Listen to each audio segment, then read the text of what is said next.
일이 일어나고 있습니다.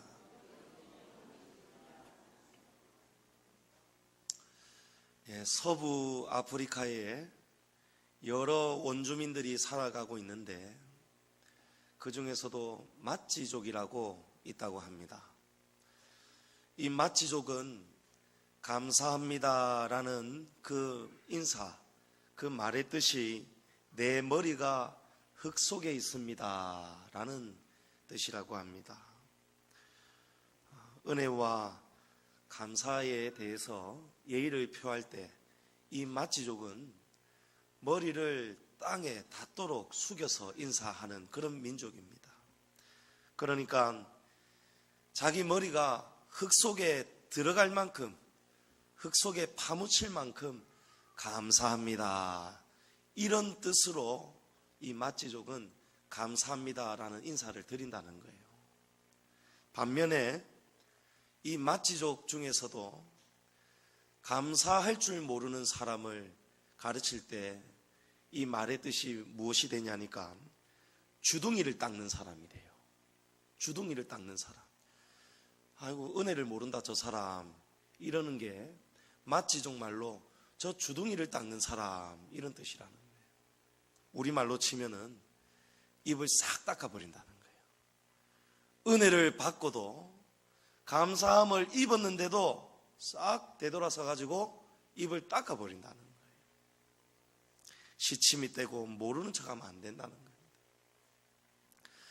우리는 항상 하나님의 은혜가 넘치는 은혜를 입은 성도입니다. 우리가 항상 드리는 예배가 감사가 넘쳐야 되는 예배인데 오늘은 특별히 더 지나온 한 해를 돌아보면서 우리가 추수에 대한 감사 예배로 하나님 앞에 올려드립니다.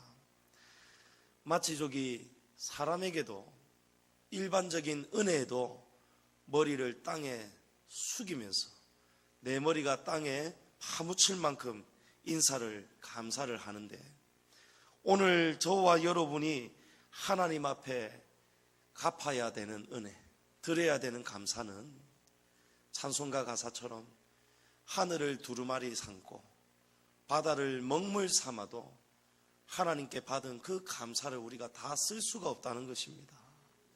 그러니 저와 여러분은 머리가 땅에 파묻히도록 우리가 힘을 다해서 이 예배 가운데 하나님께 감사를 마땅히 올리시기를 축복합니다. 제가 요즘 은혜 받는 대목이, 자주 생각나는 말씀 대목이 거저 주시는 은혜입니다. 하나님이 저와 여러분에게 은혜를 거저 주셨다는 그 말씀이 이 가슴에서 떠나지를 않습니다. 우리는 이 말씀을 잘못 생각하면 하나님이 주시는 은혜가 그냥 쉽게 주셨구나, 하나님이 우리에게 주신 은혜가 혹은 값싼 은혜이구나, 이렇게 생각할 수도 있습니다. 쉽게 얻은 것을 우리가 쉽게 생각할 수 있다는 말씀입니다. 근데 우리가 하나님께 받은 은혜는 여러분 쉽게 받은 은혜가 아닙니다. 우리가 도무지 받을 은혜가 없기 때문입니다. 우리가 뭔가 선한 구석이 조금이라도 있어야 하나님이 나머지를 하나님이 채워주실 텐데 우리에게는 선한 것이 조금도 없다는 거예요. 그래서 하나님이 얼마나 고민되시겠습니까? 뭔가에 좀 주고받을 만한 이런 게 오고 가는 것이 조금 존재해야 되는데 우리는 하나님 앞에서 요만큼도, 티끌만큼도 하나님의 은혜를 받을 자격이 보이지가 않는 거예요. 그래서 하나님이 고민 끝에 방법은 이거밖에 없구나. 그 방법이 무엇입니까? 아무 조건 없이, 아무런 조건 없이 하나님이 그냥 거저 주시기로 그렇게 하나님이 이 방법을 정하신 것입니다. 그래서 저와 여러분이 거저 받은 겁니다. 우리가 받은 은혜는 우주보다도 높고 만달란트보다도 우리가 갚을 수 없는 은혜라는 것을 여러분이 꼭 기억하시기를 축복합니다. 오늘 추수감사주일을 맞아서 여러분은 어떠한 감사를 가지고 나오셨습니까? 저와 여러분은 지나온 한 해를 돌아보면서 감사를 하나님 앞에 돌려드리자 하였는데, 저는 오늘 여러분에게 본질적인 감사 3가지를 나누기를 원합니다. 본질은 무엇인가? 여러분, 본질은 변하지 않는 것이 본질입니다. 가짜가 아닌 것이 진짜가 본질입니다. 금은, 정금은 속을 파도 계속 금이죠. 가짜금은요, 겉에만 반짝반짝 빛납니다. 도금이죠.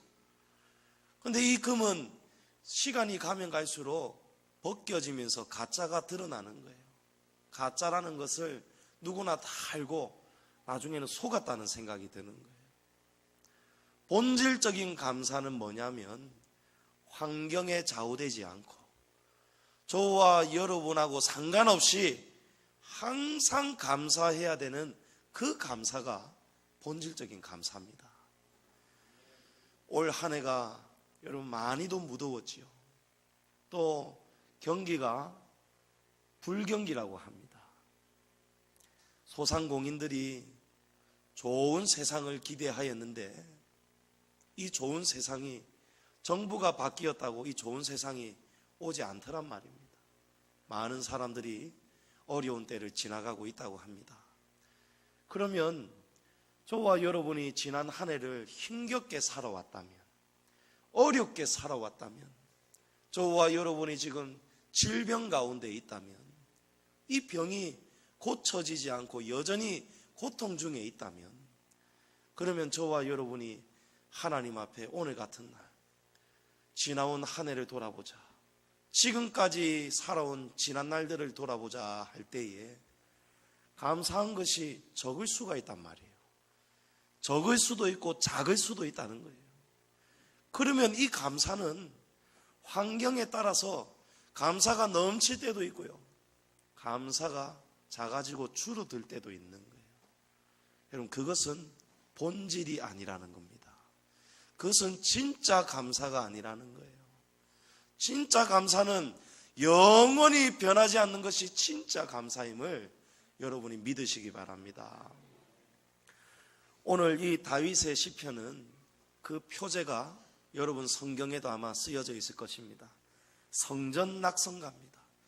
하나님 앞에서 바벨론 포로에서 돌아온 다음에 하나님이 새롭게 성전을 짓게 하시고 그 은혜를 감사하면서 그 기념을 할 때마다 불렀던 찬송시입니다. 그런데 오늘 이 시편을 보면요, 성전 건축하고 헌당하고 올려드리는 그런 대목이 전혀 보이지가 않습니다. 성전을 짓고, 특별히 70년 바벨론에서 포로 생활하다가 돌아와서 정말 감사해야 되잖아요. 하나님, 이 건축할 수 있도록 이 모든 물질을 주셔서 감사합니다. 하나님 앞에 헌당할 수 있어서 감사합니다. 그럼 이런 내용이 있어야 되지 않겠습니까?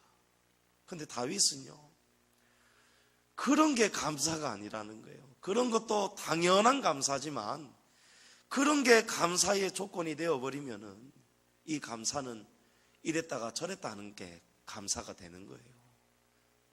우리 양지중앙교회 여러분 31년 동안 하나님이 특별한 고난 속에서 우리 아직 헌당이 안 되었습니다. 그러면 우리 양지중앙교회는 복이 부족한 교회입니까? 우리 양지중앙교회는 하나님 앞에서 뭔가 범죄하여 가지고 다른 교회들은 짓고 나면은 몇 년 안에 10년 안에 적어도 하나님 앞에 헌당이 되는데 우리 양지중앙교회는 30년이 넘도록 헌당이 안 되었다. 그러면 이 교회는 주님이 기뻐하시지 않는 교회입니까? 여러분, 아닙니다. 천만의 말씀입니다. 우리 양지중앙교회는 하나님이 직접 목회하고 계시는 교회입니다. 하나님이 위기 때마다 건져주시는 교회입니다. 하나님의 말씀이 살아있고 하나님의 기적이 일어나는, 말씀이 살아 역사하시는 교회임을 여러분이 이미 믿고 계시는 줄로 저는 생각합니다. 여러분이 눈으로 많이 보았습니다. 귀로 많이 들었습니다. 시간마다 때마다 하나님이요, 우리 양지중앙교회에 넘치도록 감사의 은혜를 부어주고 계시는 거예요. 그래서 오늘 다윗이 우리에게 변하지 않는 감사 세 가지를 가르쳐주고 있습니다. 그 첫 번째 감사는 주님께서 나를 고쳐주셔서 감사의 고백을 드린다, 이렇게 말씀합니다. 오늘 다윗은 하나님께 끝도 없이 영원히 감사하며 살겠다, 영원히 감사하겠다고 외치고 있습니다. 12절의 마지막 부분에 보면 내가 주께 영원히 감사하리다, 여기 감사한다는 이 동사의 시제가 미완료형입니다. 그러니까 다윗이 지금 감사하는 이 찬송시는요, 끝이 없다는 거예요. 끝이 없는 감사, 완료할 수 없는 미완료로 이 다윗이 이 시를 쓴 것입니다. 해가 뜨는 아침부터 해가 지는 저녁까지, 또 저와 여러분이 죽어서 하나님 아버지의 나라에 가서도 저와 여러분은 이 감사가 영원토록 끝이 없어야 된다는 것입니다. 2절 말씀에 보면 내가 주께 부르짖음에 나를 고치셨나이다.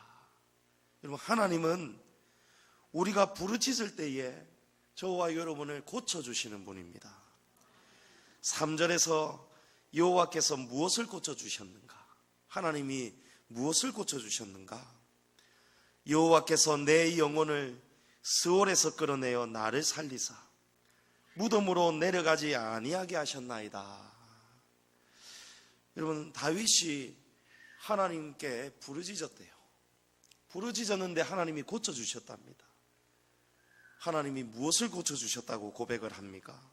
다윗의 영혼을 고쳐주셨습니다. 우리 육신을 고쳐주신 게 아니에요. 우리 육신의 질병을 고쳐주신 게 아니에요. 육신의 질병도 고쳐주시지만 그것 가지고 감사가 영원할 수 없다는 겁니다. 하나님이 우리의 영혼이 원래 어디로 가야 됩니까? 3절 말씀에 우리의 영혼이 스올로 가야 됩니다. 지옥입니다. 지옥 중에서도 가장 깊은 지옥, 스올로 가야 되는, 내려가야 되는 저와 여러분인데 하나님께서 우리를 내려가지 아니하도록 해주셨다는 것입니다. 사람은 누구든지 때가 되면 다 죽습니다. 건강하게 살아도 죽습니다. 돈이 많아도 죽습니다. 힘이 세도 죽습니다. 진나라의 시황제도 죽었지 않습니까? 그 불로초를 구해보려고 엄청난 많은 사람들을 죽이면서 구해오라고 하였는데도 못 구하는 거예요. 히브리서 9장 27절에 한 번 죽는 것은 사람에게 정해진 것이고 그 이후에는 심판이 있다 말씀합니다. 사람은 다 똑같이 태어나서 똑같이 죽기 때문에 여러분, 이거는 차이가 없다고 봐야 됩니다. 부자로 살든 거지로 살든 건강하게 살든 때로는 건강하지 못하게 살든지 여러분, 마지막은 똑같습니다. 어디에 섭니까? 심판 앞에 섭니다. 사람이 죽으면 끝이 아니라는 거예요. 하나님의 심판 앞에 우리가 섭니다. 우리가 살아가는 인생살이가 다 고달픕니다. 부자도 고달프고 대통령도 고달픕니다. 예나 지금이나 왕이라고 여러분 행복한 게 아닙니다. 제가 어렸을 때 뭣도 모르고 어렸을 때 우리 친구들이 보면은 전부 다 어린이집에서 커서 뭐가 될래 이러면 다 대통령 된다 했습니다. 그래서 저도 뭣도 모르고 대통령 되겠다 했습니다. 제가 요즘 살아가면 살아갈수록 제가 대통령 안 하기를 참 잘했다 생각이 듭니다. 제가 진짜 대통령 하려고 했었거든요. 왜 웃으시는지 모르겠어요. 여러분, 예전에 고대 근동지방을 보면은 왕의 항아리가 있었다고 합니다. 왕의 항아리가 있는데 왕이 죽고 나면은 신하가 이 항아리를 열어본대요. 그래서 그 항아리에 임금이 행복하게 산 날은, 기쁜 날은 하얀 돌을 넣었고 슬프고 고된 날은 검은 돌을 넣었다고 합니다. 근데 왕이 죽고 났을 때에 왕의 항아리를 딱 열어볼 때마다 우리의 왕은 어떻게 사셨을까 열어볼 때마다 모든 왕들마다 흰 돌은 몇 개 없고 검은 돌이 수두룩하더라는 거예요. 여러분, 인생은요, 왕도 고달프답니다. 대통령도 고달프다는 거예요. 어느 대통령은 우리나라에 대통령 되자마자 얼마나 인상 쓸 일이 많았으면 주름살까지 펴는 수술까지 했잖아요. 얼마나 고되겠습니까? 힘든 세상 살다가 여러분 심판대 앞에 선다는 겁니다. 힘든 세상 살다가 죽으면 그냥 다 끝이 나버리면 얼마나 좋겠습니까? 그냥 무로 돌아가는 거예요. 없어지는 겁니다. 아예 그냥 존재가 사라지는 거예요. 그러면 얼마나 좋겠습니까? 그런데 사람이 이 심판을 통해서 하나님의 말씀의 심판의 기준에 통과하는 자는 영원한 천국으로 들어가고, 이 심판을 견디지 못하는 자는 의인의 해중에 들지 못하고 스올로 내려간다는 거예요. 죽는다고 여러분 끝이 아닙니다. 괴롭다고 불 피워놓고 목 매달아서 죽고, 여러분 죽으면 끝이 아니라는 거예요. 죽고 나면은 더 무서운 죽음이 기다립니다. 이 죽음은 영원히 죽는 겁니다. 영원히 죽는 겁니다, 여러분. 죽었다가 살아나고 종신형을 선고받아도 모범수로 가석방되고, 여러분 이런 일이 없다는 것입니다. 이쪽으로 가면 올라올 수가 없다는 거예요. 누가복음 16장에 부자가 지옥에 있는데 아브라함이 이렇게 말하죠. 부자가 나로 좀 건너가게 해달라고, 나사로에게 물 한 모금 좀 찍어서 내 혀끝에 좀 찍어달라고 그렇게 애절을 하는 거예요. 그런데 방법이 없답니다. 우리 하나님은 전지전능하신 분이 우리 하나님인데, 전지전능하신 하나님도 이렇게 정해놓았기 때문에 우리가 갈 수가 없는 거예요. 너와 나 사이에는 큰 구렁텅이가 있어서 우리가 건너가고자 하여도 갈 수 없다라고 말합니다. 여러분, 갈 수도 없고 나올 수도 없는 것이 지옥입니다. 김수영 할아버지 간증 여러분 기억나십니까? 평생 동안 형사로 살면서 가족들은 예수님을 믿었지만 이 형사로 지냈던 이 할아버지는 예수님을 핍박하였고 믿지 않았어요. 교회 가자면 가족들 핍박했다는 거예요. 그런데 김수영 할아버지가 어느 날 죽어버렸습니다. 며칠 죽어 있는 동안에, 사경을 헤매는 동안에 특별히 하나님이 천국과 지옥을 보내주셨는데, 이분이 하나님의 은혜로 깨어나자마자 벌벌벌 떨잖아요. 아, 지옥 가면 안 된다는 거예요. 아우, 안 돼요. 지옥 가면 안 돼요. 나는 이제 예수님 믿고 천국 갈 거예요. 나는 이제 아버지 집에 갈 거예요. 여러분, 그 간증 제가 그때 말씀드렸는데 아마 찾아보신 분들 계실 거예요. 김수용 할아버지. 여러분, 이 할아버지가 천국과 지옥을 경험하고 왔어요. 여러분, 심판을 어떻게 견디겠느냐 말입니다. 그러나 감사하게도 우리 성도들은 죽음이 두렵지가 않습니다. 예수 그리스도 안에서 하나님을 예배하며 하나님의 자녀로 살아가고 하나님께 받은 은혜를 감사하며 살아가는 우리 성도들에게는 이 죽음이 두려운 것이 아니라는 것입니다. 지옥 갈 영혼, 다윗의 고백처럼 스올의 깊은 지옥에 가야 되는 저와 여러분이 예수 그리스도의 십자가 보혈로 저와 여러분의 죄가 다 씻은 바 되었습니다. 예수님이 십자가 보혈로 죄악을 이기셨습니다. 사망을 이기셨습니다.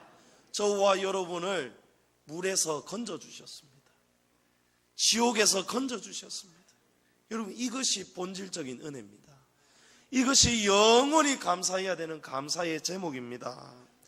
마치족처럼 저와 여러분이 이 은혜를 입었는데도 여러분 주둥이 닦는 사람 되면 안 됩니다. 여러분, 주둥이 닦으면 안 됩니다. 여러분, 하나님 앞에 크게 감사하셔야 돼요.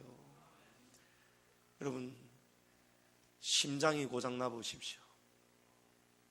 장기가 고장나 보십시오. 우리나라에서는 이 장기를 기증받아야 되잖아요. 돈 주고 못 사잖아요.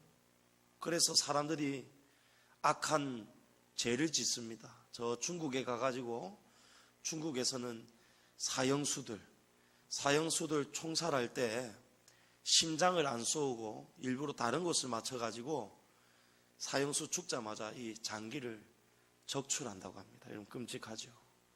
그러면 그 장기들이 어디로 가느냐? 중국에 있는 어느 병원으로 가가지고 우리나라에서도 그렇고 세계에서 많은 나라 사람들이 중국에 온다고 합니다. 심장 하나 이식받고 돌아가는데 1억이 든다고 합니다. 여러분 그 이식 받아봤자 10년, 20년, 30년, 40년, 50년을 더 산다 치더라도 여러분 또 죽습니다. 1억으로 영생을 어떻게 얻겠느냐 말이에요. 저와 여러분은 영원한 생명을 지금 받았습니다. 하나님이 이것을 거저 주셨다고 말씀하십니다. 우리는 하나님은 거저 주셨지만 저와 여러분은 거저 받으면 안 됩니다. 영원히 하나님 앞에 감사해야 됩니다. 여러분 어떻게 감사하시겠습니까? 무엇으로 감사하시겠습니까? 우리가 하나님 앞에 1억을 드린들 이게 갚을 수 있는 감사냔 말이에요. 하나님은 1억을 원하시는 분이 아닙니다. 하나님은 저와 여러분 그릇에 합당한 감사를 드리라는 거예요. 예수님은 가난한 과부가 낸 두렙돈, 가장 작은 돈의 단위, 이 두렙돈을 예수님은 이 과부가 가장 많이 내었다 이렇게 말씀하셨어요. 우리 하나님은 우리가 하나님 앞에 드리는 감사의 예물에 숫자, 공이 하나 더 붙었느냐 이걸 보시는 게 아니라는 거예요. 저와 여러분의 중심을 보신다는 거예요. 저와 여러분의 형편을 하나님이 아시기 때문에 우리가 부자라면 부자다운 감사를 올려드려야 되고, 우리가 가난하면 가난한 중에도 하나님 앞에 최선을 다해서 감사해야 되는 거예요. 그래서 우리 아버지 하나님은 공평하신 분이라는 것입니다. 여러분 주둥이 닦지 마십시오. 입 닦아버리면 안 됩니다. 은혜를 모르면 안 됩니다. 은혜 갚은 까치 이야기, 그 선비가 이 까치 새끼 구해줬다고 구렁이가 이 선배 칭칭 감을 때에 저 사람이 없는 절에 종이 2번 울리면 내가 너를 살려주구마 하였는데, 그 아무도 없는 깊은 산중에 종이 2번 울리잖아요. 이 까치 아빠 엄마가 자기 새끼를 구해준 이 선비를 위해서 자신의 머리를 그 종을 향해서 달려가서 박아가지고 종을 울리지 않습니까? 그럼 우리는 어떻게 은혜를 갚아야 되겠습니까? 우리가 죽는다고 이게 은혜가 갚아지겠느냐 말이에요. 우리가 살아있는 동안에 여러분이 드릴 수 있는 크게 하나님 앞에 감사하시기를 축복합니다. 질병을 고쳐주시는 은혜도 감사하지만 우리 하나님은 우리의 영혼을 고쳐주십니다. 우리 하나님은 저와 여러분의 영혼을 고쳐주셨습니다. 지옥 안 가고 천국 가게 되었습니다. 4절 말씀에 다윗은 주의 성도들아 여호와를 찬송하며 그의 거룩함을 기억하며 감사하라. 할렐루야. 여러분 찬송하며 기억하며 감사해야 된다는 거예요. 오늘 여러분 하나님이 우리에게 정말 원하시는 감사는요 찬양입니다. 이 백성은 나를 위하여 지었나니 나를 찬송하게 하려 함이니라. 여러분 찬양을 뜨겁게 올려드려야 돼요. 오늘 추수감사주일 아닙니까? 정말 하나님 앞에 우리가 할 수 있는 최선을 다해서 하나님 앞에 찬양을 올려드려야 된단 말입니다. 하나님이 죄로 병든 우리를 고쳐주셨습니다. 여러분 오늘 마찌족 이야기처럼 머리가 땅에 파묻히도록 영원토록 감사하는 저와 여러분 되기를 축복합니다. 두 번째로 본질적인 두 번째 감사는 무엇인가? 하나님께서 나를 굳게 세워주셔서 감사의 고백을 드립니다. 우리가 신앙생활 해나갈 때 고난과 시험과 역경이 반드시 찾아옵니다.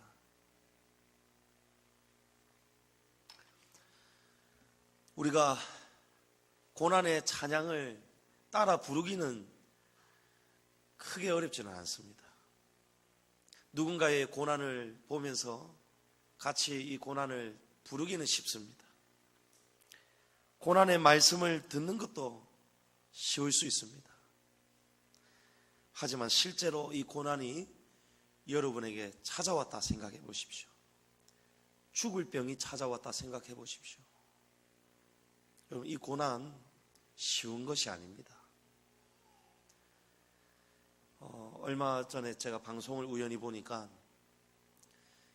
탤런트 이광기 씨 맞습니까? 그 사극에 또 나오고 한 이광기 씨. 이광기 씨가 몇 년 전에 우리 무슨 바이러스죠? 인플루엔자인데, 예? 신종플루. 맞아요.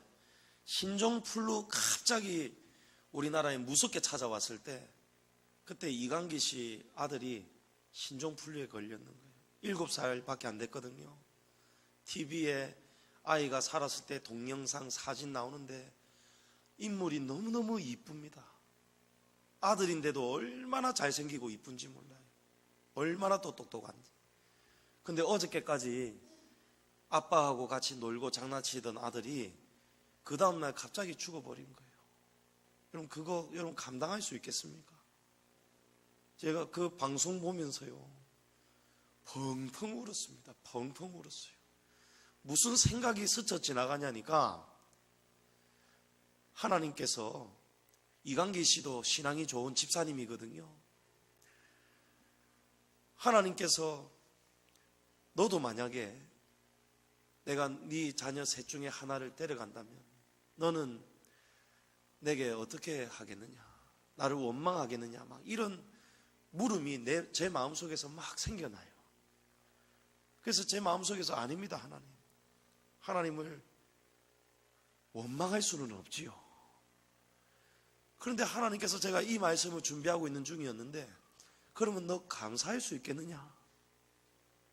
그러니까 제 마음속에서요, 머리로는 하나님 감사해야지요.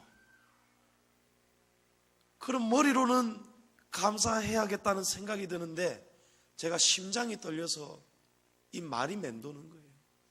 왜냐하면 제가 그렇게 고백을 하는 순간 하나님이 오냐 알겠다 하고 꼭 제게 그런 일을 주실 것만 같은 거예요. 그래서 제가 막 하나님 앞에서, 하나님, 꼭 그 일을 제가 겪어야 된다면 하나님, 제가 막을 수는 없겠지만 하나님, 그런 일 겪지 않아도 제가 정말 하나님 원망하지 않고 감사하는 신앙 꼭 제가 고백하겠습니다. 하나님 믿어주십시오. 막 이러는데 막 눈물이 막 팍팍 쏟아지는 거예요. 우리 아이들, 제가 부족해서 바쁘기 때문에 아이들하고 놀아주지 못하고 생활 같이 많이 못하지만 꼭 제가 한 번씩 아이들 잠잘 때 방문 열어보고 이불 덮어주고 쓰다듬고 볼을 어루만지고 뽀뽀하고 이러거든요. 너무너무 사랑스럽잖아요. 내 자식인데. 근데 생각만 했는데도 슬픈 거예요. 근데 이런 고난이 다가올 때, 여러분, 이런 고난이 다가올 때 우리가 어떻게 하나님 앞에 감사할 수 있겠느냐 말입니다. 다윗도 고난을 많이 당했습니다. 어린 시절에 다윗은 꿈도 포기해야 됐습니다. 형들은 명예로운 군인이 되고 싶었어요. 나는 이런 시골에서 양치고 양똥 치우는 목자 되기 싫다, 전부 다 안 하겠다 했어요. 그러니까 어쩔 수 없이 막내인 다윗이 막내인 이유로 이렇게 목자가 된 거예요. 꿈을 가질 수도 없었던 거예요. 그러다가 다윗이 얼마나 위험한 일을 많이 만납니까? 곰도 만나고 사자도 만나고 맹수에게 여러 번 죽을 뻔하였지만 다윗은 그 속에서 목숨을 다해서 적은 약물이었지만 이 약물이를 돌봤습니다. 근데 하나님은 다윗의 그 자세를 보시고 적은 양무리를 돌보는데도 지극히 충성하는 다윗을 보시고 하나님은 큰 무리, 하나님의 나라 이스라엘 백성을 다윗에게 맡겨주셨어요. 왕으로 만들어주셨다는 거예요. 그러니까 여러분, 작다고 여러분 무시하면 안 돼요. 지극히 작은 일에 충성하는 자가 되시기를 축복합니다. 근데 다윗이 왕이 되었는데도 이 고난이 끝이 아니었습니다. 다윗의 아들이 태어난 지 7일 만에 죽어버렸습니다. 물론 밧세바와 다윗이 범죄한 가운데, 다윗이 큰 죄를 지은 가운데 생기고 태어난 아들입니다. 다윗이 자신의 죄를 돌아보게 되었습니다. 이 죽음을 통해서. 또 자식들 사이에 근친 상간이 일어났습니다. 암논이 그의 이복 누이 동생 다말을 겁탈을 해버렸습니다. 또 다윗의 아들 압살롬이 아버지에게 쿠데타 반역을 일으켰습니다. 반역을 일으킬 때에 그 죄로 다윗의 뜻은 아니었지만 이 압살롬이 반역을 일으키다가 결국은 죽게 되었습니다. 다윗의 집안에 피가 마를 날이 없는 거예요. 피바람이 그치질 않았습니다. 아들이 죽어버렸습니다. 가족 사이에 일어나서는 안 되는 비극이 일어나는 거예요. 그런데 다윗이 이런 여러 가지 고난을 겪으면서 깨닫는 것입니다. 이런 고난을 겪으면서 다윗이 시편 51편을 또 기록하지 않습니까? 이 아들이 7일 만에 죽은 다음에 다윗이 나단에게 책망을 받은 다음에 시편 51편을 기록하는 거예요. 정결한 마음을 달라고, 정직한 영을 새롭게 해달라고, 주의 성령을 제발 내게서 거두지 말아달라고 하나님 앞에 다윗이 눈물을 흘리며 기도했습니다. 5절에 보면 그의 노염은 잠깐이요 그의 은총은 평생이로다. 다윗이 하나님 앞에 많은 징계도 받았고 채찍도 맞았고 하나님이 다윗을 볼 때에 하나님이 노하실 때가 있었다는 거예요. 그렇지만 하나님의 노염은 잠깐이라는 거예요. 왜 잠깐이 되느냐? 우리가 깨닫는 순간. 다윗은 죄를 가지고 하나님 앞에 쪼르르 달려갔습니다. 아담과 하와는 죄를 짓고 동산 나무 뒤에 숨어버렸지만 다윗은 죄를 가지고 숨지 않았습니다. 부끄러워하지 않았습니다. 죄를 가지고 오히려 하나님 앞으로 달려갔습니다. 여러분, 하나님 앞으로 달려가시기 바랍니다. 이 죄는 어디를 가도 해결받을 데가 없습니다. 여러분 부끄러워도 하나님 앞에 달려가야 돼요.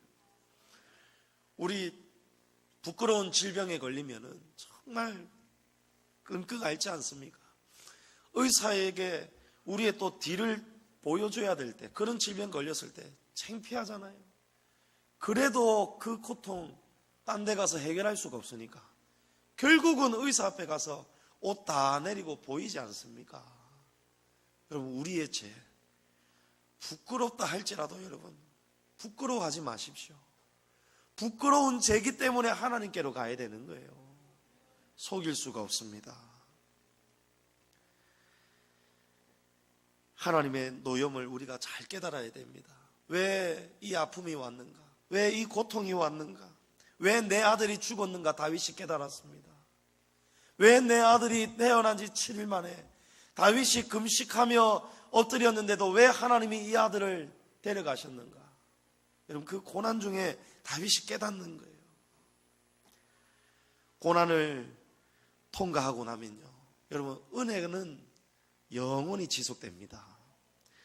저녁에는 울어도 아침에는 기쁨이 올 거라고 다윗이 독자들을 격려하고 있습니다. 6절에 내가 형통할 때에 말하기를 영원히 흔들리지 아니하리라. 성도 여러분, 무엇이 형통입니까? 하나님이 저와 여러분하고 함께 하시는 것이 형통입니다. 요셉이 애굽에 노예로 팔려가서도 여호와께서 요셉과 함께 하심으로 그가 형통하였다고 말씀하고 있습니다. 하나님이 함께 하시니까 감옥에 갇혀서도 요셉이 감사할 수 있었다는 것입니다. 우리는 손양원 목사님의 삶을 전해드릴 때마다 큰 감동을 받습니다. 손양원 목사님은 일제 때에 신사참배에 반대하다가 6년 동안 옥고를 치르셨던 분입니다. 원래는 1년 반만 형기를 살고 나오면 되는데 마지막까지도 전향하지 않는다고 계속해서 감옥에 가두어뒀습니다. 그 세월이 6년이 가는 거예요. 여러분, 1년 반 지나서 감옥에서 나올 수 있는데도 손양호 목사님이 나오지 않았다는 거예요.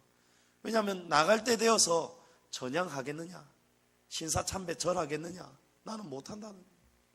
여러분, 감옥 안에 있어도 손양호 목사님은 하나님께 감사하며 견뎠습니다.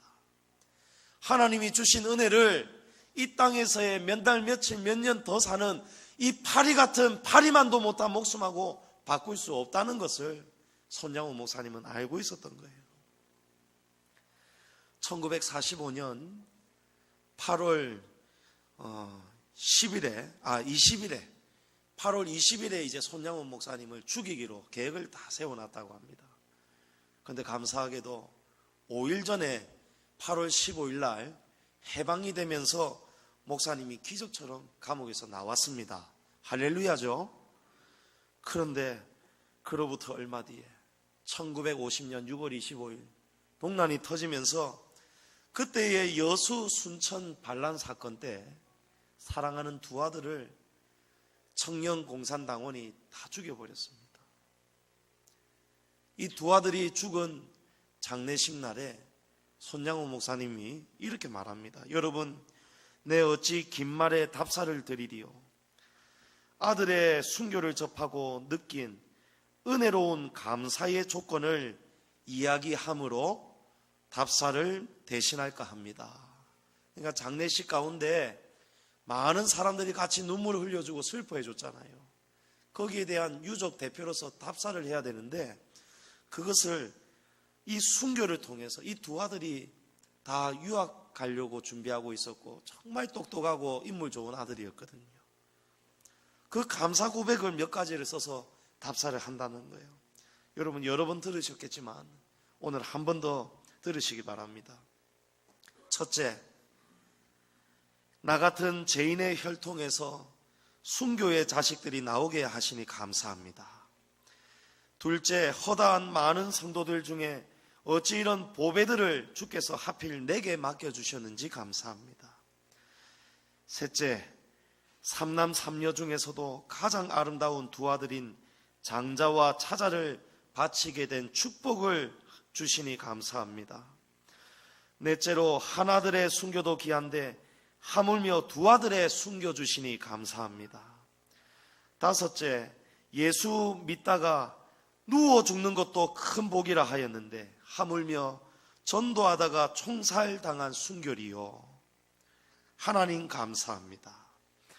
여섯째, 미국 유학 가려고 준비하던 내 아들 미국보다 더 좋은 천국에 갔으니 내 마음 안심되니 감사합니다. 일곱째, 두 아들을 총살한 원수를 해결시켜 내 아들로 삼고자 하는 사랑의 마음 주시니 감사합니다. 여덟째, 내 두 아들의 순교로 말미암아 무수히 많은 천국의 아들들이 생길 것을 믿어지니 감사합니다. 아홉째, 이 같은 역경 중에서 8가지 진리와 하나님의 사랑을 찾는 기쁜 마음, 여유 있는 믿음을 주신 주 예수 그리스도께 감사합니다. 마지막으로 분수에 넘치는 가분한 복을 주시는 하나님께 영광 돌려드립니다. 여러분, 이게 손양호 목사님의 신앙이었습니다. 손양호 목사님이 이 역경을 겪으면서 8가지 진리, 이 감사의 조건을 깨닫게 하시니 감사하다는 거예요.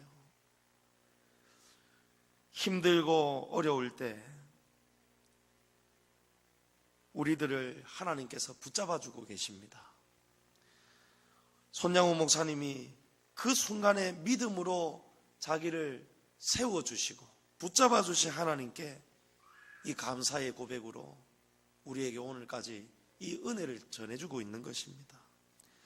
다윗은 7절 말씀에 보면 지나간 고난이 은혜였다고 고백합니다.